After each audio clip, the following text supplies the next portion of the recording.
This story appears in the March 12, 2018, issue of Sports Illustrated. Subscribe to the magazine here. Unfolding into a navy blue leather chair, Arizona's colossal freshman, Deandre Ayton, leans forward, crossing his right leg over his left to better unlace his white Nikes. It's mid-February, and minutes earlier the Wildcats had polished off USC at Tucson's McKale Center to take control of the Pac-12.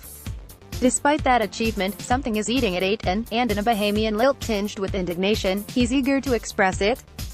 To move this mountain of a man, it seems, all you have to do is question his competitiveness. I've been hearing I have no motor, he says. No motor? I don't know what that even means. I'm playing my heart out. This thing has just been bugging me. The indolence rep has followed Ayton since high school, possibly because, he admits, I'd get bored, but after leading the conference in scoring 19.7 points per game, through March 1st rebounding 11.1, and double-doubles 20, and becoming the likely no. 1 pick in the NBA's June draft, Ayton figures that notion should be treated as dismissively as a defender on the left block. It's just another chip on me, he says, acknowledging that coach Sean Miller will throw it out there to get me mad and start my engine. Whether it's hoops, a locker room dance-off, or which Wildcat has the largest portion on his dinner plate, Ayton insists, I'm a little crazy. Just competing always, and with March Madness about to tip off, and even more controversy swirling around his team, he has the ideal opportunity to show how serious he is about the game. 23 ESPN report on the FBI's investigation into college basketball corruption stated that among the 3,000 hours of phone calls intercepted by the feds, Miller talked with Christian Dawkins, a runner for NBA agent Andy Miller, who is at the center of the case, about paying $100,000 to ensure that Ayton would sign with the Wildcats. That news came 5 months after assistant coach Emmanuel "Book" Richardson was arrested for his part in a bribery scheme uncovered by the FBI, and just 1 day after junior shooting guard Alonzo Trier was ruled ineligible for testing positive for a performance-enhancing substance. Arizona successfully appealed the ruling, contending that a remnant of the substance Trier tested positive for in September 2016, and for which he served a 19-game suspension in 16-17, was to blame. Ayton and his family denied receiving any money, and the university released a statement stating that he abided by all applicable rules and regulations and is fully eligible to participate. He was on the court for a 98-93 overtime loss to Oregon on Feb. 24, scoring 28 points and grabbing 18 boards. Miller did not coach against the Ducks, but he returned to the team in time for the 75-67 win against Stanford on March 1. He maintains that ESPN's reporting was incorrect. He never met Dawkins until after Ayton had committed to Arizona. SI has independently confirmed the latter statement. Miller added that he has never knowingly violated NCAA rules while coaching the Wildcats. It was the strangest week in program history, but the Wildcats still clinched at least a share of the Pac-12 regular season title in spite of it.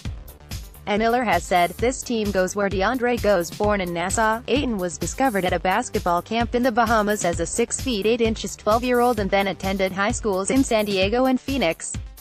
The summer following his freshman year he put up 18 and 17 for a Bahamian team called the Providence Storm in a 1-point exhibition upset over North Carolina. Yes, that North Carolina, draining a go-ahead 3 for the win. Shortly afterward, recruiting sites dubbed him the nation's top prospect, and he arrived in Tucson as the highest-rated freshman, no. 3 in the class of 2017 based on composite rankings of Miller's 8-year tenure. Standing 7 feet 1 inch with a 7 feet 5 inches wingspan, Ayton has dimensions that echo Joel Embiid's. All square shoulders and rippling limbs. He insists he had never lifted a weight before last July. Facts, he says. He'll tell you he weighs a comically lean 260 pounds, with just 5.4% body fat. I used to get butterflies when I'd see big dudes, Ayton says. I don't get butterflies no more. The notion that Ayton would be nervous is amusing, given his physical power, quick twitch agility and improving ball SS. While he delivers punishment with his back to the rim, he can unleash an unblockable jump shot when he feels like it. He's 10 of 31 from three-point range this season. I don't see how you can pass on that, says one Eastern Conference executive. For me, the thing with him was playing hard, says another scout. I've seen what I needed to see. Ayton headlines an exceptional group of freshman big men with modern assets who are relishing the chance to debunk the adage that great guard play is the key to winning titles. Duke forward Marvin Bagley III, who was briefly Ayton's high school teammate at Hillcrest Prep in Phoenix, missed 4 games with a sprained right knee but returned on Feb. 24 and scored 19 points in a 60-44 win over Syracuse. Jaren Jackson Jr. has emerged as a two-way force for Michigan State, making stunning strides since November. And the shot blocking of Mohamed Bamba has turned Texas into an elite defensive team. The NBA's stylistic revolution has been well documented, with the success of the Warriors and the Cavaliers spurring a ripple effect of wide-open offenses and three-point barrages. Small ball, however, may be a bit misleading. There will always be a correlation between size and utility on the court. And at every level of hoops, post players are evolving to take on new responsibilities. For years, people saw how SED big kids were in Europe, and I think coaches were able to start to really bang that drum here in the States, says one former general manager. It's really evident now that the earth mover, back to the basket big is a thing of the past. If you're a big dude, you better be able to guard in space.